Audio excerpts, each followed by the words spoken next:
নমস্কার, 24 ঘন্টা আপনাদের স্বাগত। শুরু করছি নিউজ 24। আর শুরুতেই আমরা গুরুত্বপূর্ণ খবরের দিকে নজর রাখবো। নোট বাতিলের পর টোল প্লাজায় সেনা মোতায়েন নিয়ে কেন্দ্র রাজ্য সংঘাত চরমে।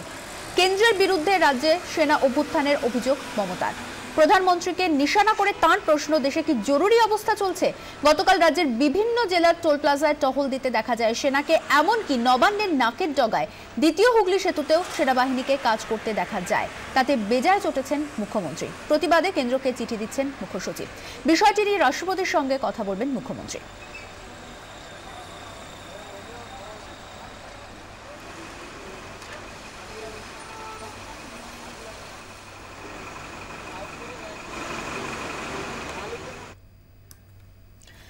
সমস্ত টোল প্লাজা থেকে অবিলম্বে সেনা প্রত্যাহার করতে হবে, এই দাবিতে সারা রাত নবান্নে মুখ্যমন্ত্রী। এখনো পর্যন্ত রাজ্য প্রশাসনের সদর দফতরে রয়েছেন মমতা বন্দ্যোপাধ্যায়।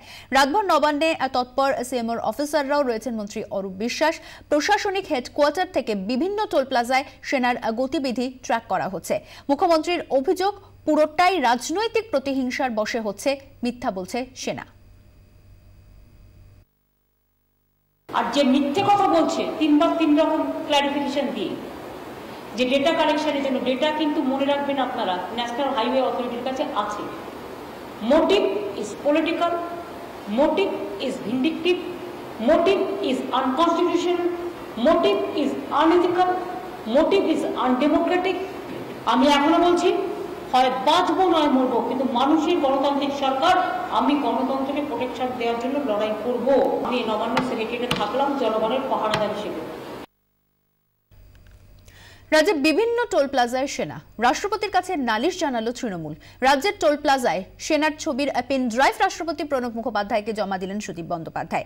এই ইস্যুতেই কেন্দ্রে ঝড় তুলতে প্রস্তুত ঘাসফুল শিবির। বিরোধীদের বৈঠকেও বিষয়টি তুলছেন তারা।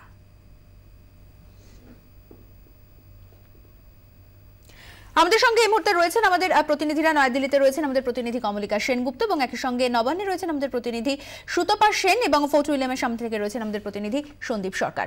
কমলিকা, আমি প্রথমেই তোমার কাছে যাব। এই ইস্যুতে আজকে সংসদে ঝড় তুলতে প্রস্তুত ঘাসফুল শিবির, এবং যেরকম জানা গেছে যে বিরোধীদের বৈঠকেও তারা এই ইস্যু আজকে তুলবেন। সব মিলিয়ে এই মুহূর্তে কি ছবি সেখানে?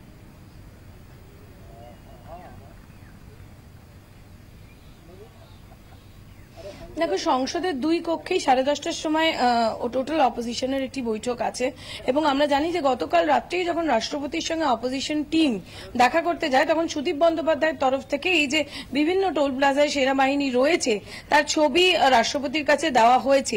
এবং এই গোটা বিষয়টা নিয়ে আজকে পার্লামেন্টের দুই কক্ষেই কিন্তু তৃণমূল কংগ্রেস তুলবে, এবং শুধুমাত্র তৃণমূল কংগ্রেস তুলবে তা নয়, তৃণমূল কংগ্রেসের কথা হচ্ছে, গুলাম নবী আজাদের সঙ্গে অন্যান্য রাজনৈতিক দলের সঙ্গেও কথা হচ্ছে।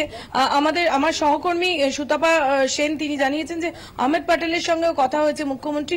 প্রত্যেকের সঙ্গে কিন্তু অন্যান্য রাজনৈতিক দল নিয়ে বিরোধীরা এক হয়ে আজকে সংসদে কিন্তু এই যে মিলিটারি কু যার অ্যালিগেশন দিচ্ছেন মমতা বন্দ্যোপাধ্যায়, সেই বিষয়টা পার্লামেন্টে তুলবেন। এবং তার আগে সর্বদলীয় বৈঠক, তার আগে যে সর্বদল নিয়ে যে অপোজিশনের যে বৈঠক, সেখানেও কিন্তু তারা এই বিষয়টি আলোচনা করবে। তার পাশাপাশি সাউথ ব্লকেও কিন্তু একটা আলোড়ন দেখা যাচ্ছে কালকে রাত্রে থেকে। মনোহর পারিকার তিনি জানিয়েছেন যে গোটা বিষয়টা তিনি দেখছেন, কিন্তু ইস্টার্ন কমান্ড এবং সাউথ ব্লকের তরফ থেকেও বারবার যেটা জানানো হচ্ছে সেটা হচ্ছে এটা 6 মাস অন্তর এই বাই অ্যানুয়াল এক্সারসাইজ এগুলো হতে থাকে। 28 তারিখের পারমিশন চাওয়া হয়েছিল, অর্থাৎ পুলিশকে জানানো হয়েছিল।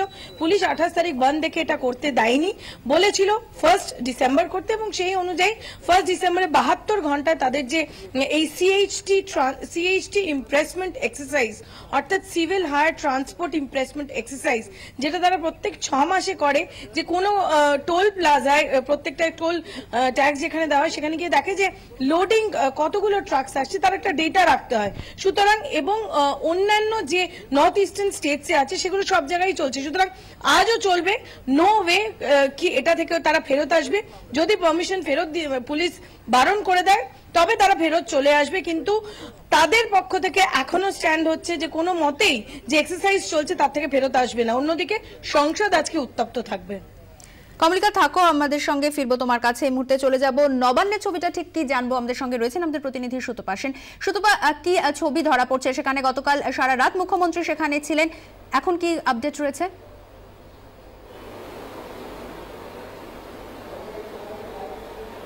দেখো, রাত 1:30টার সময় মুখ্যমন্ত্রী সর্বশেষ আমাদের সাথে মিট করেছেন। তিনি সাংবাদিকদের এসে যেটা জানিয়েছেন যে সন্ধ্যাবেলা থেকে রাত পর্যন্ত বিভিন্ন রাজ্যের সাথে যোগাযোগ করেছেন তার দপ্তরের আধিকারিকরা। এই প্রসঙ্গে যেটা বলে রাখি, মুখ্যমন্ত্রী সচিবালয়ের প্রত্যেক আধিকারিক তারা ছিলেন, কালকে ডিজি ছিলেন, সিপি ছিলেন, মুখ্য সচিব এবং স্বরাষ্ট্র সচিব অনেক রাত পর্যন্ত ছিলেন। এবং যেটা জানা গেছে যে শুধুমাত্র মুখ্যমন্ত্রী যেটা জানিয়েছেন যে শুধুমাত্র পশ্চিমবঙ্গেই কিন্তু এইভাবে সেনাকে নামানো হয়েছে, অন্য কোনো রাজ্যে সেনা নামানোর কোনো খবর তিনি পাননি বিভিন্ন রাজ্যের সাথে কথা বলে। শুধু তাই নয়, কালকে যখন রাত্রি 1:30টার সময় মুখ্যমন্ত্রী তিনি জানালেন যে নবান্নর সামনে যে টোল প্লাজা রয়েছে সেখান থেকে সেনাবাহিনীকে সরিয়ে নেওয়া হয়েছে, কিন্তু 18টা স্পট থেকে 18টা জেলা থেকে কিন্তু এখনো পর্যন্ত সেনা সরানো হয়নি। তিনি সেটা রাত্রি 1:30টার সময় জানিয়েছেন এবং বলেছেন যতক্ষণ পর্যন্ত না এই 18টা জেলা থেকে সেনাবাহিনীকে সম্পূর্ণরূপে প্রত্যাহার করা হচ্ছে ততক্ষণ পর্যন্ত তিনি নবান্ন ছেড়ে যাবেন না। আজকে সকাল থেকে আমরা যেটা দেখতে পাচ্ছি যে বিভিন্ন পুলিশের আধিকারিকরা তারা নবান্নে আসতে শুরু করেছেন।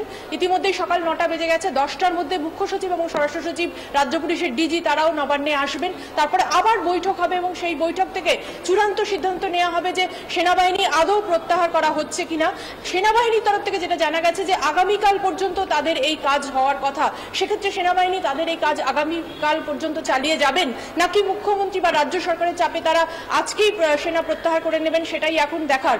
কারণ তার উপরে দাঁড়িয়ে নির্ভর করছে যে মুখ্যমন্ত্রীর আগামী কর্মসূচি কি হবে।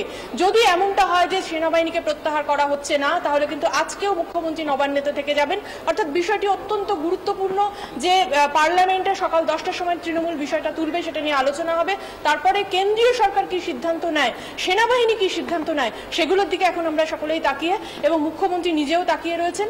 কাজেই আর কিছুক্ষণের মধ্যে একটা বিষয় পরিষ্কার হয়ে যাবে যে রাজ্য সরকার ঠিক কি সিদ্ধান্ত নিতে চলেছে এবং কেন্দ্রীয় সরকারের তরফ থেকেও মুখ্যমন্ত্রীর সঙ্গে কোনো রকম যোগাযোগ করা হয় কিনা সেটাও দেখার। কারণ প্রতিরক্ষা মন্ত্রক কিন্তু গতকালই এ ব্যাপারে মন্তব্য করেছেন যে তারা বিষয়টির দিকে নজর রাখছেন। সামগ্রিকভাবে গোটা বিষয়টা কিন্তু এমন একটা অবস্থার মধ্যে এখনো পর্যন্ত দাঁড়িয়ে রয়েছে যার ভবিষ্যৎ ঠিক কি সেটা বোঝা যাচ্ছে না। কারণ আর্মি যে টুইট করে যে বিষয়গুলো জানিয়েছে সেগুলো মুখ্যমন্ত্রী স্পষ্টতই সাংবাদিকদের সামনে বলে গেছেন সেগুলো সমস্ত মিথ্যা তথ্য। অর্থাৎ রাজ্যকে না জানিয়েই আর্মি এই আমাদের রাজ্যে এসেছে, বিভিন্ন এনএইচে তারা কাজ করছে, এটা মুখ্যমন্ত্রীর দাবি। অন্যদিকে আর্মির দাবি যে তারা জানিয়েই কাজটা করছেন। কাজেই একটা বোঝাপড়ার দিক থেকে যে পার্থক্যটা ছিল সেটা সেই জায়গাটা কিন্তু এখনো পরিষ্কার নয়, সেই জায়গাটা রয়েই গেছে। এর ভবিষ্যৎ কি, সেটা কতটা দূর এগোবে এখন কিন্তু সেদিকেই সকলেই তাকিয়ে আছেন এবং রাজ্যবাসীও অবশ্যই তাকিয়ে আছেন। শুধু আমাদের সঙ্গে থাকো, ফিরছি তোমার কাছে।